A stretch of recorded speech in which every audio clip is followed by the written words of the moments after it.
Hello दोस्तों, हम आपका अपनी यूट्यूब चैनल एग्ज़ाम डेज पर स्वागत करते हैं।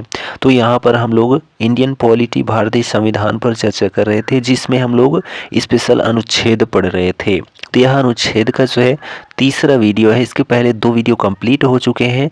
उनको आपने यदि नहीं देखा है तो जाकर देख लीजिए, मोस्ट इम्पॉर्टेंट है।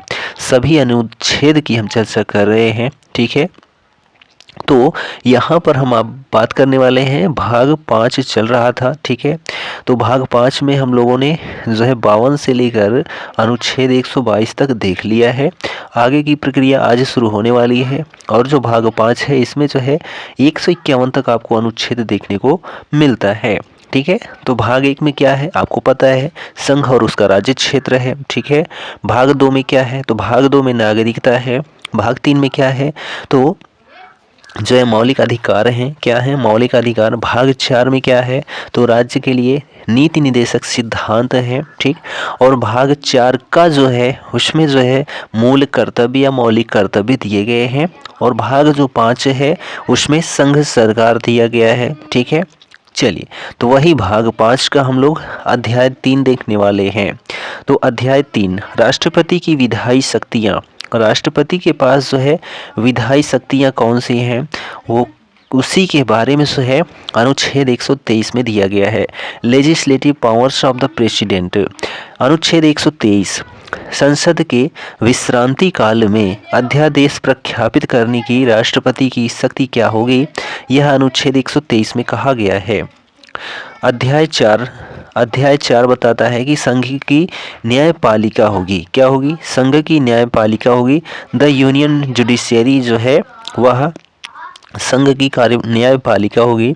अनुच्छेद 124 से 147 में दिया गया है संघ की न्यायपालिका। अनुच्छेद 124 क्या कहता है, उच्चतम न्यायालय की स्थापना और गठन, ठीक है। उच्चतम न्यायालय की जो है स्थापना की जाए या गठन की जाए, यह अनुच्छेद 124 में है। अनुच्छेद 125 कहता है कि न्यायाधीशों के वेतन आदि से संबंधित जो है प्रावधान, ठीक है, वह अनुच्छेद 125 में दिए गए हैं। अनुच्छेद 126 कहता है कि कार्यकारी मुख्य न्यायमूर्ति की नियुक्ति जो है, ठीक है, कार्यकारी मुख्य न्यायमूर्ति की नियुक्ति अनुच्छेद 126 में, ठीक। अनुच्छेद 127, तदर्थ न्यायमूर्ति की नियुक्ति, ठीक है, तदर्थ न्यायमूर्ति की नियुक्ति जो है यह अनुच्छेद 127 के तहत की जाती है। अनुच्छेद 128, उच्चतम न्यायालय की बैठकों में जो है सेवानिवृत्त न्यायाधीशों की उपस्थिति जो है होगी, यह अनुच्छेद 128 में है, ठीक। अनुच्छेद 129, उच्चतम न्यायालय का अभिलेख न्यायालय होना। उच्चतम न्यायालय का अभिलेख न्यायालय होना यह अनुच्छेद 129 में कहा गया है। अनुच्छेद 130, उच्चतम न्यायालय का स्थान क्या होगा, उच्चतम न्यायालय का स्थान क्या होगा, यह अनुच्छेद 130 में है। अनुच्छेद 131 का जो है इसको क्या कर दिया गया है, निरसित कर दिया गया है, हटा दिया गया है, ठीक है। अनुच्छेद 132, कुछ मामलों में उच्च न्यायालयों से अपीलों में उच्चतम न्यायालय की अपीली अधिकारिता होगी, यह अनुच्छेद 132 में कहा गया है। अनुच्छेद 133, उच्चतम न्यायालयों से सिविल विषयों से संबंधित अपीलों में उच्चतम न्यायालय की अपीली अधिकारिता होगी, यह अनुच्छेद 133 कहता है। अनुच्छेद 134 का उच्चतम न्यायालय में अपील के लिए जो है क्या होगा, प्रमाण पत्र होगा, यह अनुच्छेद 134 कहता है। अनुच्छेद 135, विद्यमान विधि के अधीन फेडरल न्यायालय की अधिकारिता और शक्तियों का उच्चतम न्यायालय द्वारा प्रयोक्तव्य होना, यह अनुच्छेद 135 में है। अनुच्छेद 136, अपील के लिए उच्चतम न्यायालय की जो है विशेष इजाज़त लेनी पड़ती है। अपील के लिए उच्चतम न्यायालय की विशेष इजाज़त लेनी पड़ती है, यह अनुच्छेद 136 में है। अनुच्छेद 137, निर्णयों या आदेशों का उच्चतम न्यायालय द्वारा जो है पुनर्विलोकन किया जाएगा, निर्णयों या आदेशों का उच्चतम न्यायालय द्वारा जो है पुनर्विलोकन किया जाएगा, अनुच्छेद 137 में है।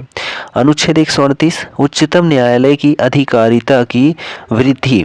उच्चतम न्यायालय की अधिकारिता की वृद्धि जो है अनुच्छेद 138 में है। अनुच्छेद 139 कुछ याचिका यानी कि रिट निकालने की शक्तियों का उच्चतम न्यायालय को प्रदत्त किया जाना जो है अनुच्छेद 139 में है। अनुच्छेद 139 का कुछ मामलों में जो है अंतरण की व्यवस्था होगी, यह अनुच्छेद 139 का में है।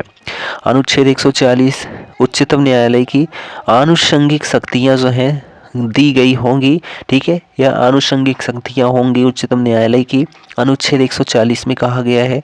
अनुच्छेद 141 उच्चतम न्यायालय द्वारा घोषित विधि का सभी न्यायालयों पर जो है आबद्ध कर होना सभी न्यायालयों पर जो है उच्चतम न्यायालय द्वारा घोषित विधि का आबद्ध कर होना जो है अनुच्छेद 141 में है।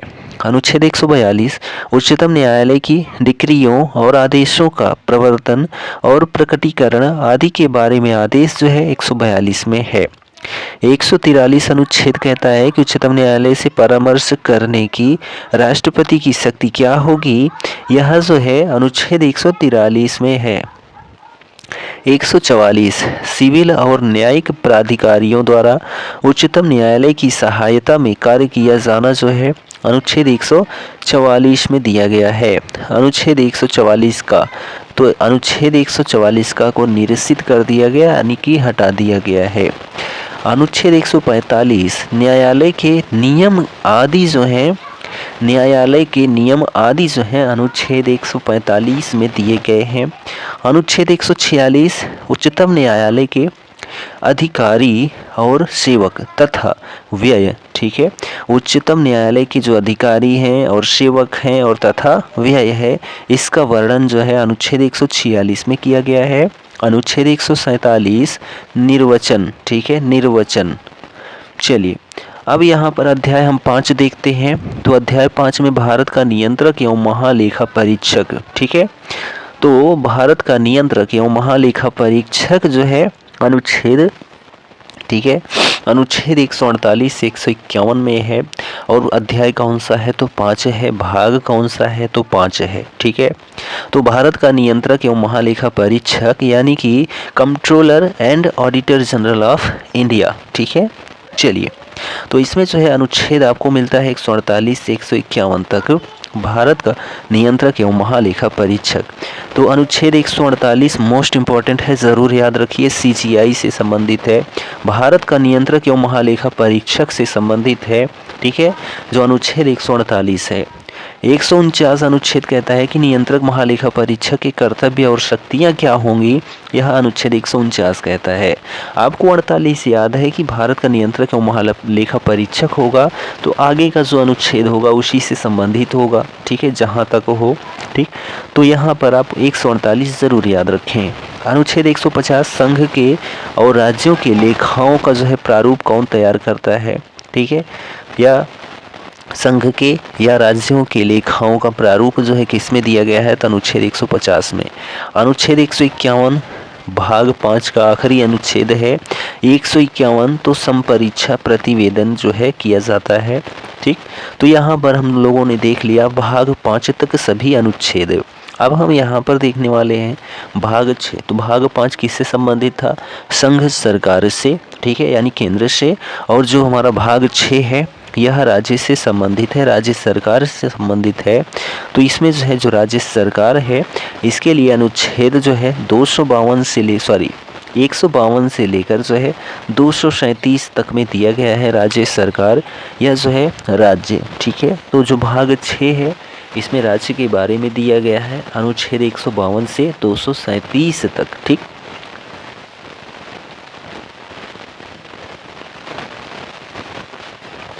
अध्याय 1। तो अध्याय 1 जो है क्या है, साधारण है यानी कि जनरल है, अनुच्छेद 152 कहता है। अनुच्छेद 152 जो है परिभाषा के बारे में बताता है। किसकी परिभाषा, तो राज्य की परिभाषा। तो राज्य की परिभाषा का जिक्र किस में किया गया है, अनुच्छेद 152 में किया गया है। चलिए अध्याय 2 कहता है कार्यपालिका कार्यपालिका द एग्जीक्यूटिव जो है कार्यपालिका है, वह भी किसकी कार्यपालिका है? तो राज्य की है। अध्याय 2 में है, जिनमें जो है प्रमुख आते हैं राज्यपाल। कौन आते हैं? राज्यपाल, जिनको कहते हैं गवर्नर। ठीक है, तो केंद्र में जो है आ जाते हैं राष्ट्रपति, वैसे ही राज्य में आ जाते हैं राज्यपाल। इनके लिए अनुच्छेद जो है 153 से लेकर 162 तक, ठीक है, 153 से 162 तक में जिक्र किया गया है किनका? राज्यपाल का। ठीक है, देखिए अनुच्छेद 153 राज्यों के लिए जो है क्या होगा? राज्यपाल होगा। राज्यों के लिए एक राज्यपाल होगा, यह अनुच्छेद 153 में कहा गया। अनुच्छेद 154 में राज्य की जो है कार्यपालिका शक्ति किसमें निहित होगी? तो जो है राज्यपाल में निहित होगी, यह अनुच्छेद 154 में कहा गया। अनुच्छेद 155 राज्यपाल की नियुक्तियां की जाएंगी। ठीक है, या राज्यपाल से संबंधित, ठीक है, राज्यपाल की नियुक्ति से संबंधित जो प्रावधान नियम हैं वह जो है आपको अनुच्छेद 155 में मिलेंगे। अनुच्छेद 156 राज्यपाल की जो है पदावधि होगी, ठीक है, कितने वर्ष के लिए होगी, ये सारी चीज़ें जो हैं अनुच्छेद 156 में है। अनुच्छेद 157 कहता है राज्यपाल नियुक्त होने के लिए जो है अर्हताएं क्या होनी चाहिए? तो राज्यपाल नियुक्त होने के लिए अर्हताएं क्या होनी चाहिए? तो इसी के बारे में अनुच्छेद 157 कहता है। अनुच्छेद 158 राज्यपाल के पद के लिए शर्तें क्या होंगी? राज्यपाल के पद के लिए शर्तें क्या होंगी? यह अनुच्छेद 158 में है। अनुच्छेद 159 राज्यपाल द्वारा शपथ या फिर प्रतिज्ञान, राज्यपाल द्वारा शपथ या फिर प्रतिज्ञान जो है अनुच्छेद 159 में है। अनुच्छेद 160 कुछ आकस्मिकताओं में राज्यपाल के कृत्यों का निर्वहन किया जाएगा। ठीक है, कुछ आकस्मिकताओं में राज्यपाल के कृत्यों का निर्वहन किया जाएगा, यह अनुच्छेद 160 में है। ठीक, अनुच्छेद 161 कहता है क्षमा आदि की और कुछ मामलों में दंडादेश के निलंबन, परिहार या लघुकरण की राज्यपाल की शक्ति क्या होगी? यह अनुच्छेद 161 में है। अनुच्छेद 162 कहता है कि राज्य की कार्यपालिका शक्ति का जो है विस्तार, राज्य की कार्यपालिका शक्ति का विस्तार होगा, या जो है विस्तार के बारे में जिक्र किया गया वह अनुच्छेद 162 है। मंत्री परिषद, काउंसिल ऑफ मिनिस्टर्स, ऐसे ही जो है आप जैसे राज्यपाल का देख रहे हैं ऐसे ही आपको जो है राष्ट्रपति का देखने को मिला था। तो मंत्री परिषद यानी कि काउंसिल ऑफ मिनिस्टर्स अनुच्छेद जो है 163 से 164 में दिया गया है मंत्री परिषद के बारे में। अनुच्छेद 163 राज्यपाल को सहायता और सलाह देने के लिए मंत्री परिषद होगी। क्या?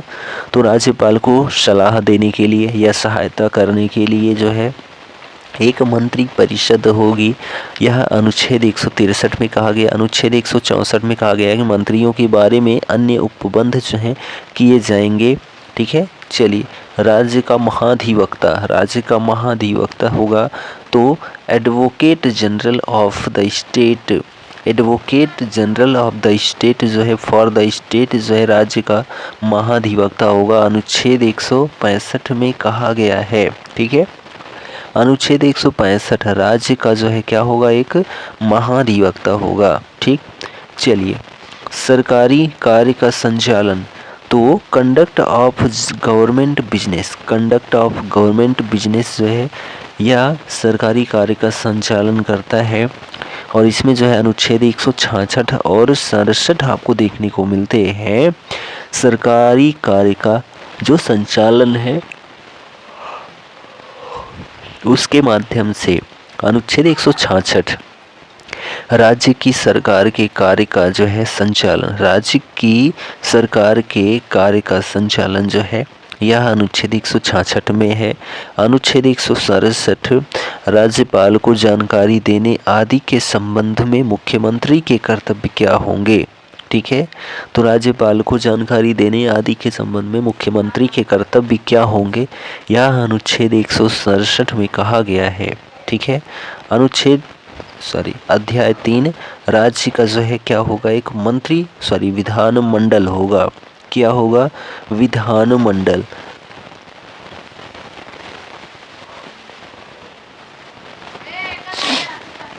तो अध्याय 3 में राज्य का विधानमंडल है द स्टेट लेजिस्लेटर, ठीक है। तो अनुच्छेद देखिए साधारण रूप से अनुच्छेद 168 से 177 तक। अनुच्छेद 168 कहता है राज्यों के विधानमंडलों का गठन किया जाएगा। अनुच्छेद 169 कहता है कि राज्यों में विधान परिषदों का जो है क्या होगा, उत्साधन या फिर जो है क्या होगा, सृजन होगा, ठीक है। अनुच्छेद 170 कहता है कि विधान सभाओं की संरचना, ठीक है। अनुच्छेद 171 कहता है कि विधान परिषदों की जो है क्या की जाएगी, संरचना की जाएगी, ठीक है।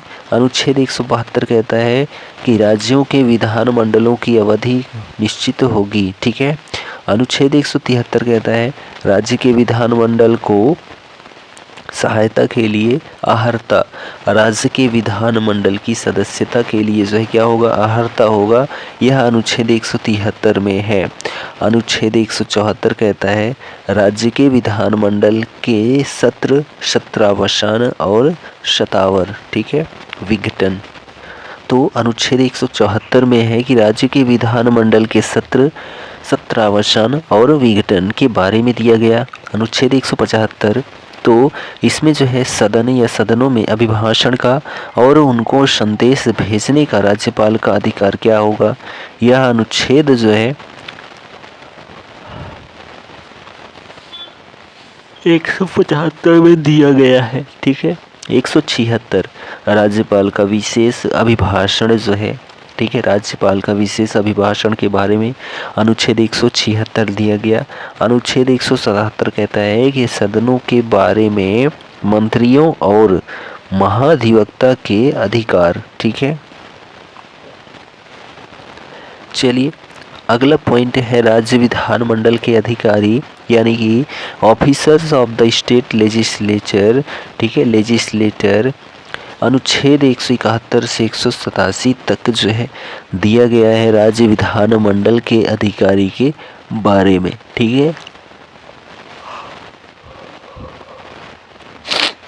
अनुच्छेद 178 कहता है विधानसभा का अध्यक्ष और उपाध्यक्ष होगा। यह अनुच्छेद 178 कहता है। अनुच्छेद 179 कहता है अध्यक्ष और उपाध्यक्ष का पद रिक्त होना, पद त्याग और पद से हटाया जाना, यह सभी जो है अनुच्छेद 179 में है। अनुच्छेद 180 कहता है अध्यक्ष पद के कर्तव्यों का भरण पोषण ये पालन करने या अध्यक्ष के रूप में कार्य करने की उपाध्यक्ष या अन्य व्यक्ति को शक्ति प्रदान की जाएगी। यह अनुच्छेद 180 में कहा गया। अनुच्छेद 181 जब अध्यक्ष या उपाध्यक्ष को पद से हटाए जाने का कोई संकल्प विचाराधीन है तो जो है उसका पीठासीन ना होगा, ठीक है, उसका पीठासीन ना होना अनुच्छेद 181 में है। अनुच्छेद 182 कहता है कि विधान परिषद का जो है सभापति और उपसभापति, ठीक है, विधान परिषद का सभा और जो है सभापति और उपसभापति, यह अनुच्छेद 182 में है।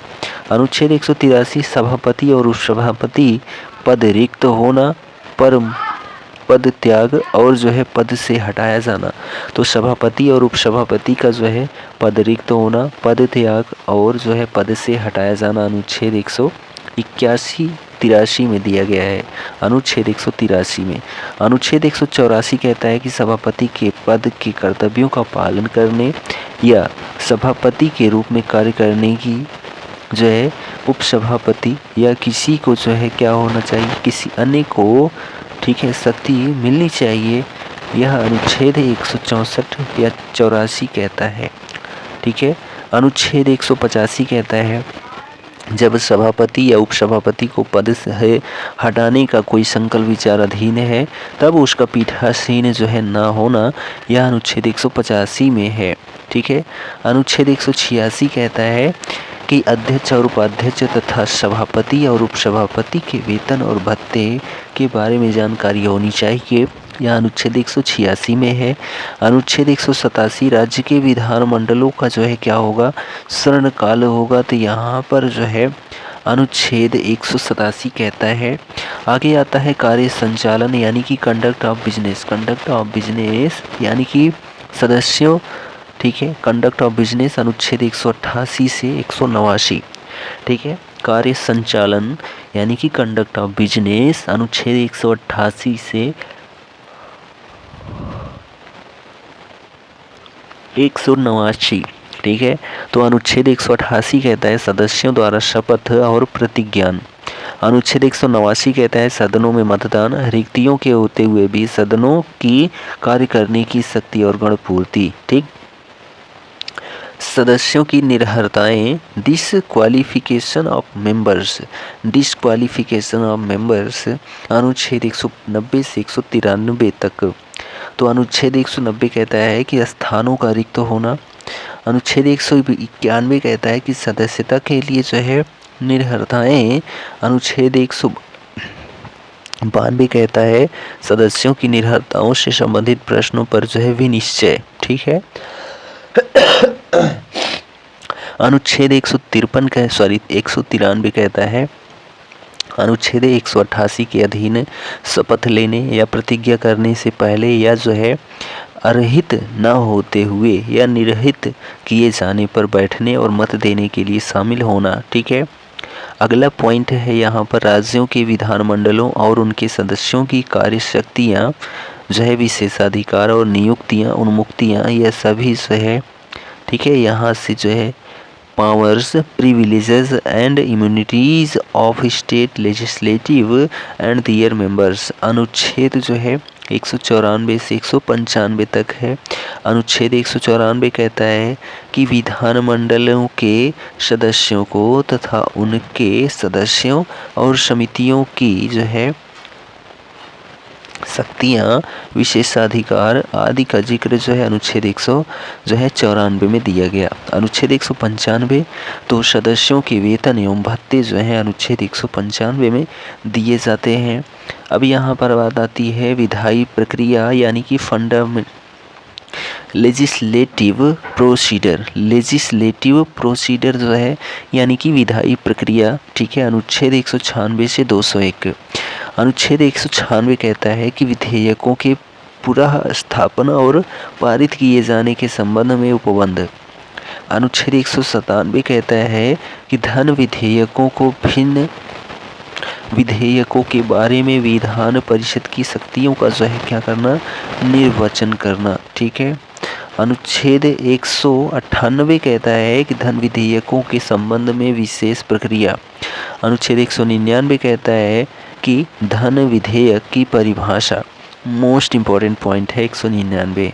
अनुच्छेद 200 कहता है कि विधेयकों पर अनुमति होनी चाहिए। अनुच्छेद 103 कहता है 301 वह विचार के लिए आरक्षित विधेयक होगा, ठीक। वित्तीय विषयों के संबंध में प्रक्रिया, तो यहाँ पर जो है financial matters, procedure in financial matters articles 202 to 207, ठीक है। तो देखिए अनुच्छेद जो है 202 कहता है कि वार्षिक वित्तीय विवरण। अनुच्छेद 203 कहता है कि विधानमंडल में प्राक्कलनों के संबंध में प्रक्रिया। अनुच्छेद 204 कहता है विनियोग विधेयक। अनुच्छेद 205 कहता है कि अनुपूरक, अतिरिक्त या फिर जो है अधिक अनुदान। अनुच्छेद 206 कहता है लेखानुदान, प्रत्यानुदान और जो है अपवादानुदान। और अनुच्छेद 207 कहता है वित्त विधेयकों के बारे में विशेष उपबंध। वित्त विधेयकों के बारे में जो है विशेष उपबंध किया गया है, यह अनुच्छेद 200 जो है 7 में कहा गया है, ठीक। तो यहाँ तक हम लोगों ने देखा आज की डेट में भाग 5 का कुछ बिंदु और भाग 6 का जो है आधे से ज़्यादा बिंदु।